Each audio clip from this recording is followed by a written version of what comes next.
तुलसीदास जी महाराज की, श्री शांतिदास जी महाराज की, श्री सिकंददास जी महाराज की, श्री विश्वदास जी महाराज की, श्री हरिकृष्ण हरिप्रियदास जी महाराज की, सर्व संतन की, सर्वदेवन की, कैवल धाम की, गुरुगाड़ी सारसा गुड़ी की, कायम भक्त की, ज्ञान संप्रदाय की, बाल तिलक की, आज के आनंद की, आनंद करावे उनकी, हिम्मत करुणा सागर भगवान की दरेक संतो महंतो અહીંયા પધારી રહ્યા છે।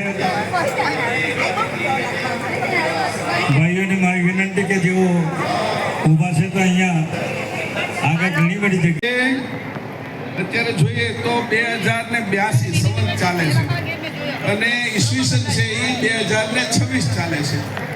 યુગાબ્દ છે એ 5127 ચાલે છે। ત્રણ પ્રકારની કાળની ગણતરીઓ હોય છે। વિક્રમ રાજા થઈ ગયા એને 2082 વર્ષ થયા અને એના પછી ઈસુ થયા એટલે ઈસુ ખ્રિસ્તની જે આપણે ઈસવીસન કહીએ છીએ એમાંથી 56 વર્ષ છે એને પછી થયા એટલે 56 વર્ષ બાદ કરીએ એટલે ઈસવીસન થાય અને 56 વર્ષ ઈસવીસનમાં ઉમેરી દઈએ એટલે વિક્રમ સંવત થાય। આ વિક્રમ રાજા અને ઈસુ ખ્રિસ્ત ઉપરથી આ બે સંવતોની શરૂઆત થઈ।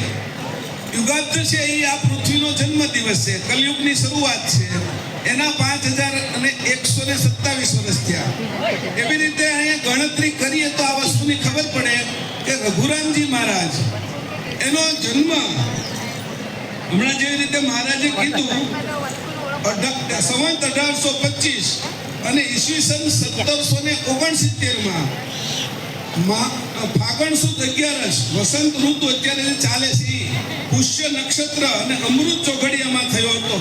ક્યાં થયો હતો કે તો એનું ખેડા જિલ્લામાં વાડાસીનોર રાજ્યનું ખડગોદરા ગામે સિસોદિયા કુળની અંદર રઘુરામજી મહારાજનો જન્મ થયો।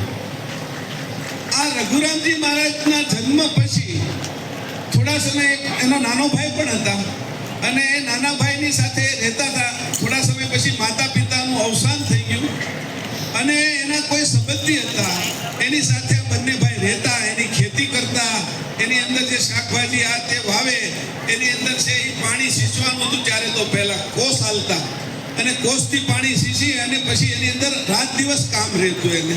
તો બંને ભાઈ છે એ એમાં મજૂરી કરી અને પોતાનું ગુજરાન ચલાવતા। આ રીતે ગરીબીની અંદર ઉછરેલા માતા પિતા વગર હતા છતાં પણ એના દિલની અંદર આ જગતની રચના કોની કરી છે, આ જગત કેમ ચાલે છે એવા અનેક પ્રશ્નો નાનપણથી એના મનમાં રહેતા। આ પ્રશ્નો માટે એને વારંવાર ઈચ્છા થતી એટલે રાત્રે જ્યારે સમય મળે ત્યારે ગામની અંદર જે સત્સંગ મંડળો હોય, ભજન મંડળી હોય એમાં રાત્રે ભજનમાં એના મિત્ર મંડળ સાથે જાય, ભજન કીર્તન કરે, ભજનની અંદર આવતા અર્થો કરે અને એ અર્થ પ્રમાણે સમજે। જેટલી સમજ જેટલી આવતી જાય એ પ્રમાણે પછી આગળ વધતા જાય। એવી રીતે કરતા અંદાજે એની ઉંમર 25 વર્ષ થઈ અને નાના ભાઈ પણ હવે સ્થિર થઈ ગયા। ફોન કરી હિના લઈને આવે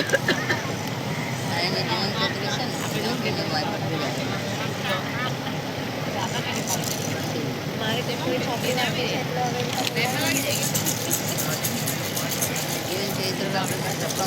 એટલે પાછળ કાલે હવે કોઈને આપી દે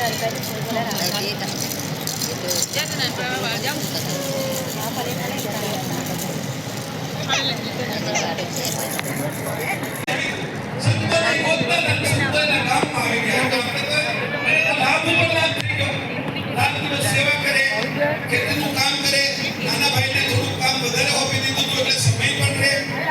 આ રીતે સેવા કરતા બિહારી દાસની આગળથી થોડું જ્ઞાનની, થોડી તપની, રિદ્ધિ સિદ્ધિની અને મુદ્રિકા સિદ્ધિની વાતો સાંભળી અને આ વાતો સાંભળતા સાંભળતા એના મનની અંદર પણ એવું થાય કે મારે પણ આવું કંઈક પ્રાપ્ત કરવું જોઈએ।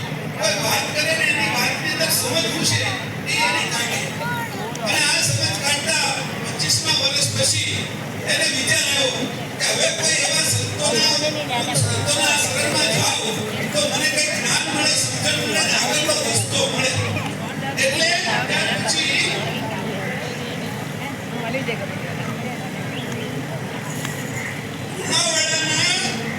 વલિયાપુર ગામે એક દંડી સ્વામી હતા અને દંડી સ્વામીની અંદર આગળ જાય છે, તેને પગે લાગે છે, એની સેવા કરે છે અને 6 મહિના ત્યાં રહે છે. હવે એના મનમાં તો હતું કે કંઈક મારે સિદ્ધિ સિદ્ધિ અથવા મારે છે એ પુત્રિકા સિદ્ધ કરવી છે. એ બિહારીદાસે એને યાદ કરાવી દીધું અને એ પછી આ દંડી સ્વામી આગળ ત્યાં 6 મહિના ત્યાં રહ્યા. ધ્યાન કેમ કરાય, સમાધિ કેમ લગાડાય, યોગ કેમ કરાય, એવું 6 મહિના સુધી એની સાથે રહી અને શીખ્યા.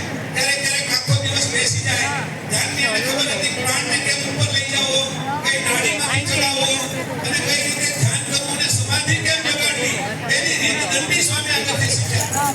પહેલા તો બિહારી સ્વામીએ બિહારીજીએ તેને જણાવ્યું આવા મહાપુરુષને આ કોણ છે કે ભગવાનનું સ્વરૂપ લઈને આવ્યા છે, એને મારે મળવા જવું છે.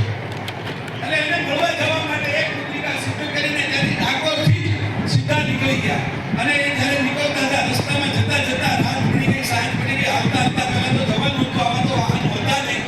એટલે રસ્તામાં છે એ રાત સાંજ પડી ગઈ. સાંજ પડીને એક સારું એવું જે જગ્યા આવી ત્યાં રોકાણા. વડલો એવું સારું જગ્યા હતી, વાડી જેવું હતું ત્યાં રોકાણા. રાત્રે એને છે ધ્યાન જેવું થઈ ગયું, બેઠા હતા એમાં પરમ ગુરુ પ્રગટ થયા સામે અને એને દેખાણા કે તું જેના માટે આવે છો એ હું છું અને હું તારી સામે આવ્યો છું. તારા જે બધા શિષ્યો છે, તારે પેલા પ્રશ્નો છે એના બધાના જવાબ હું તને આપીશ. સારી રીતે હવે એ સ્પર્ધી રાતે આવેલું સપનું અને એ જોવે છે આ હકીકત બધી અને ત્યારે આપણું કહીને પરમ ગુરુ અંતર્ગત થઈ ગયા અને આ ખુલી ગઈ. આ ખુલી ગયા પછી એને ઊંઘ ના આવી. પછી પોતે ધ્યાનમાં બેસી ગયા. સવારે વહેલા જાગી, પ્રાતઃક્રિયા પતાવી, દાંતણ કરી, નાઈ ધોઈ અને પછી તૈયાર થઈને વહેલા સવારમાં જ નીકળી ગયા સાસરે જવા માટે. એ આવતા સાંજે 4 વાગે છે એ ત્યાં પહોંચે છે. કમસે એ 4 વાગે પહોંચે છે ત્યારે પરમ ગુરુ છે એ શાસનની અંદર જ્ઞાનીઓની, ભક્તોની, હરિજનોની બધાની એક સભા ભરીને બેઠા છે અને જ્ઞાનની વાતો કરે છે. રઘુરામજી મહારાજ પાછળ બેસી જાય છે અને આ જ્ઞાનની વાતો આપે છે કે આ પ્રાણ કેમ આવે છે, આ પ્રાણ કેમ જાય છે એની વાત કરે છે. કોનો અંશ જીવ ગતિ હું છે, દેહ ગતિ હું છે, આત્મગતિ હું છે, શિવ આત્મ પરમાત્મા ગતિ હું છે, બ્રહ્મની ગતિ હું છે અને કેવા કરતા કોણ છે એનો તું અંશ છો. આવી બધી વાતો મુક્ત અને જ્ઞાનની વાતો કરતા હતા. આ શરીરનું અંકુર કેવી રીતે બને છે, આ અંકુરની અંદર 6 રકમો કઈ રીતે રહી છે એ રકમોની વાત કરતા હતા. આ પૃથ્વી કોની બનાવે છે પિંડની વાત કરતા હતા. વ્યષ્ટિની વાત કરી, સમષ્ટિની વાત કરી અને પરમિષ્ટિની વાત કરી. આ જગતના આખી રચના કેવી રીતે આવે છે, આ ખાઈ છે એની અંદરથી 7 ધાતુ કેમ બને છે, આ આંખ કેવી રીતે જોવે છે, કાન કેવી રીતે સાંભળે છે, આ કયા તત્વો બનાવેલા છે, સ્થૂળ દેહ કેવી રીતે બને છે, સપનામાં જાય છે, સૂક્ષ્મ દેહ કેવી રીતે બને છે, એ પાંચે શરીરનું જ્ઞાન આપતા હતા. અને બધા જ જે પ્રશ્નો હતા એના જવાબો રઘુરામજી મહારાજ એક પછી એક મળતા જતા હતા. કે આવું જ્ઞાન, આટલું દિવ્ય જ્ઞાન કે જે એક અણુથી લઈ અને બ્રહ્માંડ સુધીનું બધું જ્ઞાન કહેતા હતા.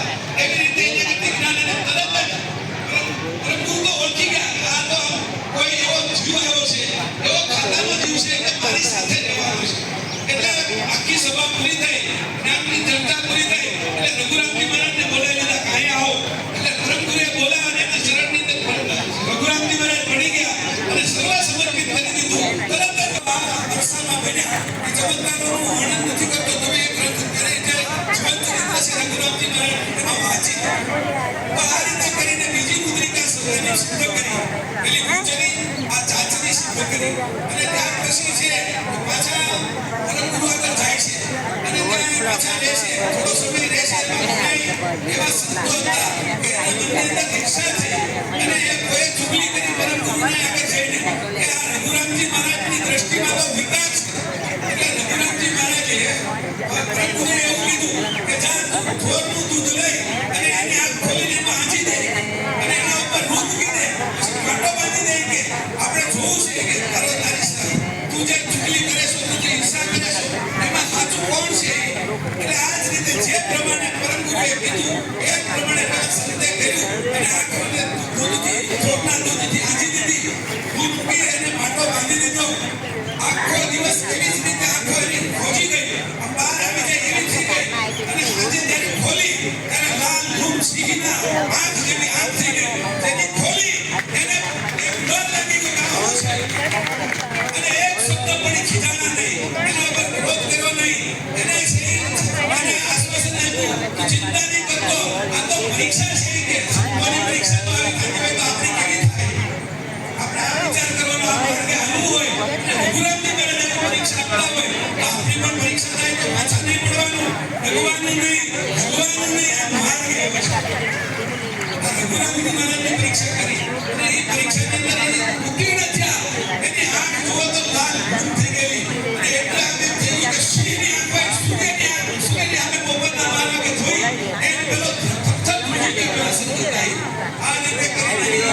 વાસ કરી અને ત્યારથી પછી આગળ ગયા અને નારદીપુરા ગાંધીનગરની બાજુમાં જે નારદીપુરા ગામ છે એ નારદીપુરાની અંદર છે પાછા 12 વર્ષ સુધી બેઠા અને 12 વર્ષ સુધી બેસી અને પાછું જોબ કર્યું. આ રીતે કરીને ત્રીજી મુદ્રિકા સિદ્ધ કરી.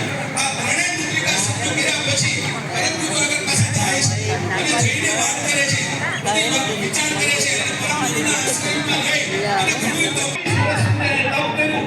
આ તપનો પ્રતાપ છે કે આજે આપણે ઉમરાની અંદર આ ઉમરામાં બેઠા છીએ અને આ તપ છે એના કારણે અત્યારે આપણે સમૃદ્ધ છીએ, આપણે સુખી છીએ, સંપન્ન છીએ. એટલે ભક્તિનો ભાવ છે, પ્રેમ ભાવ છે, એ બધું અહીંયા આપણા માટે ભક્તા ગયા અને 2 વખત પરમ ગુરુ છે એ આ ધરતીમાં આવ્યા. રઘુરામજી મહારાજ આ ધરતીમાં એના પગલા પડેલા છે, પરમ ગુરુના આ ધરતીમાં પગલા પડેલા છે.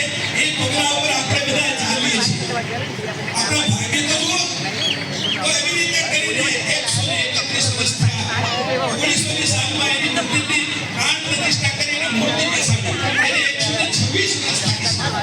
આ રીતે 126 વર્ષ પહેલાની આપણે આજે મૂર્તિ બેસાડી છે, રઘુરામજી મહારાજની છે અને એના આપણે દર્શન કરીએ છીએ. તો આ વસ્તુને સમજવાની છે અને નવા દ્રષ્ટિઓ દ્વારા નવા મંદિર જે જૂનું મંદિરના ફોટા પણ છે ત્યાં. એટલે અહીંયા બધા સંતો આવતા હતા. આ એના પછી પણ બધા એવા સંતો થઈ ગયા. એના નાના ભાઈ પણ અહીંયા ઉમરામાં આવી ગયા રઘુરામજી મહારાજના એ સમયમાં. અને આ તપ કરી અને પછી એક દિવસ એવો આવ્યો કે હવે મારે આ સંસારની તમે ઘણી મને ચલાવવા છે. ડાંગ આવવામાં જાઓ, આ ખોખવામાં જાઓ, માંડવીમાં જાઓ, ત્યાં એની ઘોડી ફરિયાદ કરતી અને દેવલ સંપ્રદાય, કાયમ પંથ, જ્ઞાન સંપ્રદાયની વાતો કરતા અને સત્સંગ કરતા. એવી રીતે પરમ ગુરુને પણ અહીંયા લઈ આવ્યા અને પરમ ગુરુએ વાતચીત કરી, એની સત્સંગ કર્યો કે આ મુદ્રિકા હવે તમારે છોડવાની છે અને વૈરાગ્ય એવો ધારણ કરવાનો છે કે આ જગતમાં કોઈ વૈરાગ્ય ન કહેવાય. 60 વર્ષનું તપ પરમ ગુરુના ચરણમાં જે જળ છોડે, ધ્વજ છોડે, એવી રીતે રચકંડી જમીન મૂકી દીધું અને પરમ ગુરુના જ્ઞાનની અંદર સ્થિર થયા. અને ત્યાર પછી એને નક્કી કર્યું કે હવે મારો જવાનો સમય આવી ગયો છે. 4-6 મહિના પહેલા લોકોને કહી દીધું, ભક્તો બધા ઉમટી પડ્યા અને એ દિવસ નજીક આવી ગયો. એ દિવસે બધા અહીંયા ગામની અંદર બેઠેલા, નદી પણ પાછળ હતી. અમે બે બાપુઓ હતા અને લોકો હજારોની સંખ્યામાં બેઠેલા અને બધાને કીધું કે હવે હું કેવલધામ જાઉં છું, તમારે કોઈને આવું છે.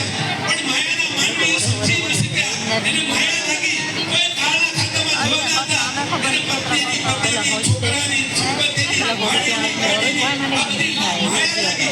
એકે પણ હાથ ઊંચો ન કર્યો. પછી એને કીધું કે કાંઈ વાંધો નહીં, ઓલી ઘોડી હતી 5 દિવસ મારી આગળ રહી શકી.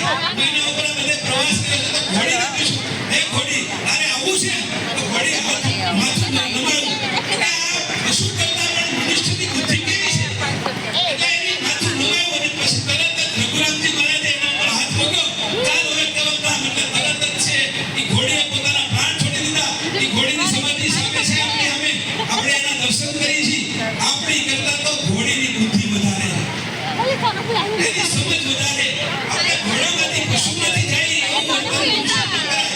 આ રીતે કરીને આગળના સાથે એનો પ્રાણ છોડાવ્યો. બીજા દિવસે પોતે છે એ સમાધિ લગાડી અને અહીંયા છે પોતાની સમાધિ અહીંયા સમાધિમાં વયા ગયા. 131 વર્ષે ઉમરાને જેટલું દેવાય એટલું ખોબે ખોબે ભરીને આખું જગત ભરી દે એટલું બધું ઉમરાને આપ્યું છે. આ ઉમરામાંથી જ કેવલધામ જવાય છે. એનો માર્ગ રઘુરામજી મહારાજે પ્રગટ કરી રહ્યા છે.